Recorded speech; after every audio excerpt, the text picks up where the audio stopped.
Welcome to the Joke Zero podcast, where we talk about all things indie filmmaking. And I am joined by Brandon Tambori, who created Joke Zero. And this season, we are focusing on Joke Zero's first ever feature film, Plan B, which is out right now wherever you can buy or rent movies, such as Apple, Amazon, Fandango. There are a lot of places right now. And obviously, we are talking to all of the stars and people involved in the movie, in front of the camera, behind the camera. And I'm very excited. Today, we are talking to our composer of the film, Billy Goodrum. How are you, Billy? Welcome to the podcast. Great. Thanks for having me. Thanks for joining us. I'm so excited to talk to you because I honestly don't think I've ever interviewed a composer before, and that's a very significant role of every movie anyone ever sees. So, congrats to you on an amazing career. Oh, thank you. I mean, you probably haven't talked to a composer because we're usually kind of holed up somewhere writing music and we don't get out much. Well, it looks like you have a lot of instruments behind you, so I am jealous of wherever you are writing your music. It seems like a lot nicer than this blank wall I've got here. Yeah, I like my space here. It's great. That's so nice. So I have to ask you, you've worked on so many movies, a lot of the Farrelly Brothers projects, but before we get into some of those, I really want to know how you got started as a film composer in the industry. Well, I had played music all my life and I went to Berklee College of Music and studied professional music there. And then, I went to school in Boston too. I love Boston. oh yeah, it's great. It's great. And then I realized I needed to move to Los Angeles because that's where the music industry was. So I moved out there and I had a friend, Sidney J. Bartholomew Jr., who had been actually my high school art teacher in boarding school. And he had become a production designer, art director for films Cool. and commercials. So he introduced me to a few people and I worked with him on art projects because I needed to make money. I was just fresh out there and I needed money. So I was working in the art department. And one day a guy named Peter Farrelly came over to talk to Sid, and I was there along with the producer of Dumb and Dumber, Charlie Wessler. And Pete said, well, we need somebody that can make a dog van covered with carpet. Oh my God. But it can't be too good. It's gotta look like a couple of idiots made it in their backyard. And we were like, we can do that. So we did. And then I was on the set of the movie and we were doing some reshoots in Griffith Park. And I was spraying foam on the pine trees to make it look like snow to be Colorado. And then at the end of the day, I was kind of sweeping up and Peter Farrelly walked up to me and he said, hey, Billy, someone just told me you're a music guy. And I was like, yeah, I went to college and all that. And I'm just, he goes, well, give me a song. I'll put it in the movie. And he did. Oh my God. And since then, I think he's put about 15, 17 of my songs in his films. So showing up counts for a lot. Showing up does count. I also can't believe, I hope you keep it on your resume after all these years that you actually made, oh, in your art department, you made the iconic dog van in Dumb and Dumber. No, it's people are more impressed with that than my music, actually. I once went to a high school in Los Angeles with two other guys to talk about careers and entertainment stuff. And one of the guys was the head of seasons tickets with the Lakers. One of the guys had written in the movie In the Line of Fire and been nominated for an Oscar. And me, who had a song in Dumb and Dumber. And and like when they introduced us, the Lakers guy got some applause and the Oscar nominated screenwriter got some applause. But when they said I had built the dog van in Dumb and Dumber, it was pandemonium ensued. It was great. So funny. I love that. What song is in the film, or at what part? Well, it's when they're in the diner scene. Okay. And they needed a country. This is a little bit interesting. Kind of wanted a country goofy song. So we wrote a song called 2 Foot of Butt Crack.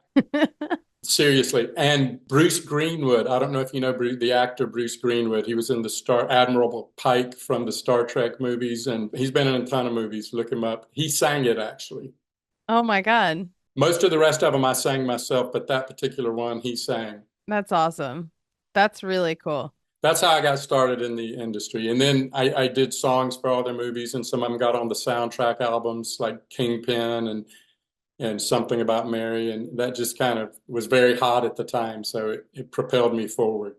That's really cool. When you were working on those films and writing the music for it, were you able to go on set and watch them film it as well? I'm a set guy. I like to go to the sets if I can. If it was shot locally, or if there's a place I can get to it, because these days they shoot in it. I was living in LA, they'd go other places to shoot, but a lot around there. So I would show up on the set. I like that. That's really cool. Were there any other composers that influenced you when you first started out that you looked up to? I like Thomas Newman a lot. I like Randy Newman a lot. Randy Newman, because he does what I does. He writes songs and he composes scores for films. We have this sensibility for both of those things, and he's a big influence on my work. That's cool. I didn't realize, in this industry, some people probably just compose the score and they don't necessarily write original songs. That's right. And I was more of a songwriter, and then I was also traveling, playing with other bands and things. And then I had a kid, and I wanted to be home more, so I got more into film scoring. Well, I think everyone in this industry you sort of realize, wait, I don't have to just do one thing. I actually can do a lot of other things. I laughed today because I'm like, when I first started acting, I was like, I would never do a commercial. Like, I don't want to do a commercial. And now I'm like, dear God, please give me one commercial a year so I can pay my rent and afford my life. Yeah, I love commercials. I don't do many, but I like every so often I'll get hired to do a commercial, and it is very lucrative. Yeah, for a very short amount of work. Very short. Any movies that were like a favorite of yours that you got to work on that, was a really cool experience? Well, there's a lot, but another director I started working with is Eduardo Ponti, and his father was a very famous producer. He produced Dr. Zhivago, and won Oscars and all that, and his mother is Sophia Loren, and so he kind of grew up in the film world. Well, he definitely grew up in the film world now that, and he was doing a movie called Coming and Going, Rhys Darby, and it was a comedy. And I did that, and I love that one because the score is kind of a gypsy jazz kind of thing, and I like that kind of music a lot. And he gave me a lot of free rein to put a band together to play that music and do all the things, and a nice string section. And that was a very memorable project because it was a new director that I was working with, and I've done 5 projects with him since then. And it was just great. And he grew up in Geneva and Paris, and I brought him to North Carolina, to Charlotte, to work with the Charlotte Symphony players there and some different people. And it was just a really good experience. That's cool. So now you don't have to be in LA to do your work. You can do your work from wherever you're comfortable, right? Yeah, and since COVID, especially, everyone's used to communicating.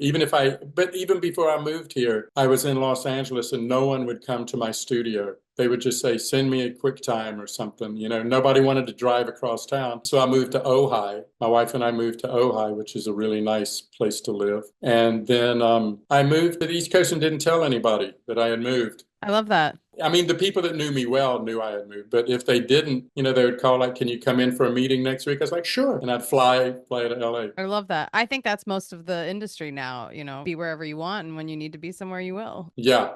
In terms of the Farrelly brothers, did you have like a really cool relationship with them over the years? Oh yeah, very very close. I mean, good friends. That's one of my favorite things about the movie business. You make friends with people, and we worked repeatedly. I mean, I was at Peter's wedding, and I see him. I haven't seen him in a little while. It's been a couple, no, not 2 years, but about a year and a half, because our schedules have not lined up. He travels a lot. He's in Australia shooting a movie right now, but we stay in touch, and we used to do stuff with our kids together, that kind of thing. That's nice. So obviously you have an eye for comedy. I'm curious how you got involved with Plan B. Oh, one is I'm a huge Napoleon Dynamite fan. Yes. So I always kind of keep an eye out what John's doing. And I saw that he was in this movie, and I was like, 99 times out of 100, if you cold call someone about a film, you're not going to hear back. But I said, what would it hurt? This looks really funny. And I read the premise of the movie. I was like, this sounds funny, and I really like him. And so I sent an email to Brandon. That's great. That never happens. I mean, and that it works out like that. I mean, Brandon's on with us. You have to chime in because I feel like seeing, Billy's resume and being a filmmaker, an indie filmmaker making a comedy, I mean, that's pretty much a dream at this, at that point in the game, I would say. So it really was very lucky that Billy reached out. I forget if we had shot the movie or maybe had been in production or gearing up to shoot. But Billy had heard about the movie, reached out, and I get tons of cold calls as well. Like Billy said, most people don't even respond. But then I was looking at Billy's resume and just saw really some all-time great comedy movies like Dumb and Dumber, and There's Something About Mary and Hall Pass, just so many great movies. And I talked to Billy and we kind of hit it off.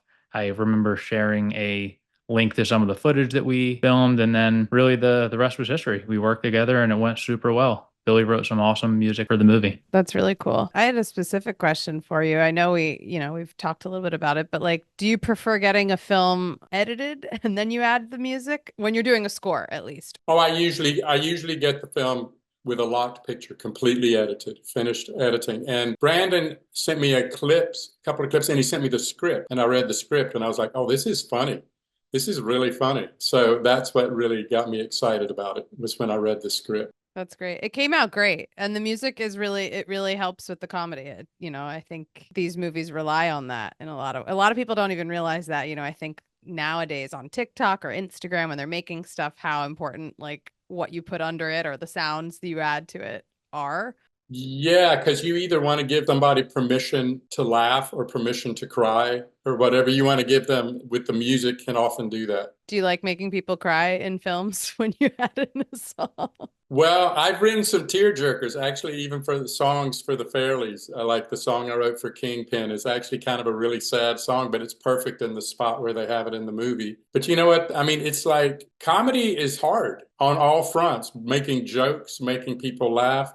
It's what do they say? Dying is easy, comedy's hard. Because if something bad happens, you just go, boom, really low note, no, and then, but comedy, you gotta really think about what you're doing.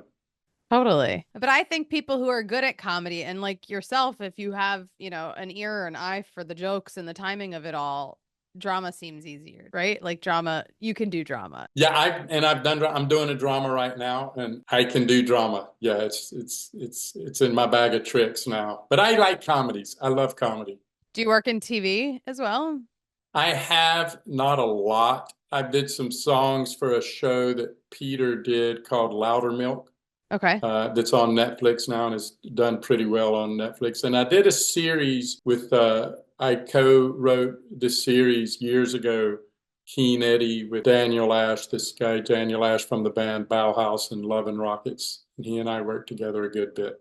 I love it. What was your favorite part of Plan B to score? Did you have any favorite scene or part of the movie? Well, my favorite things about Plan B was one, when Brandon came to Asheville, where I live, and got a hotel like a few blocks from my workspace and where I am now, and he could just walk over and we could hang out, and we had lunch at a James Beard Award-winning Indian restaurant, and we just had a good time, and that was really fun. But the movie itself, there's a scene where they are getting an ultrasound, and it's super awkward and cringy and kind of funny and kind of sad at the same time. And I really like that a lot. That was a funny scene. It's all the emotions built up. Yeah, and leading up to that, when they are in the hallway talking about it, it's good. I like the scene with the parents too. The first one with the big band music, that was really fun to write. I love that one. That's great. Did you get to meet John Heder? Brandon, have you made this happen? Did you guys get to hang out yet? I don't think we have. I totally could make that introduction because if I remember correctly, so Billy mentioned I went to Asheville, which also was a lot of fun. I had never been to Asheville before. Billy had a Napoleon Dynamite poster hanging up on the wall. Is that still hanging up right now? Yeah, right there. Still here. That's awesome. Well, I hope you guys get to meet at one of your screening parties or something. I'm manifesting this for Brandon to have a big red carpet for everyone to get together. That would be fantastic. Yeah, that would be great. So definitely thinking of setting something up. It would be a lot of fun. Well, it's hard when you do these podcasts. You get everyone talking about it, and you're like, "Oh wait, I should meet these people I worked with." Yeah, Billy. At the very least, you can listen to the John Heder episode of the podcast because we did talk to him. Oh, great. Yeah, he seems like a really good sport. I don't know where he lives. I don't know. Do you know where he lives? He's out in the like Portland, Oregon area. Okay, yeah. I knew he wasn't in LA, but I couldn't remember where he was. All the cool ones leave LA, I guess. I guess. Is there anything you want to talk about that you said you're working on a drama right now? Any other projects that are coming out that you're excited about? Well, I'm working on several things right now. I'm working on some new songs for Peter Farrelly's new movie, Balls Up, with Mark Wahlberg. Nice. Good title. Yeah.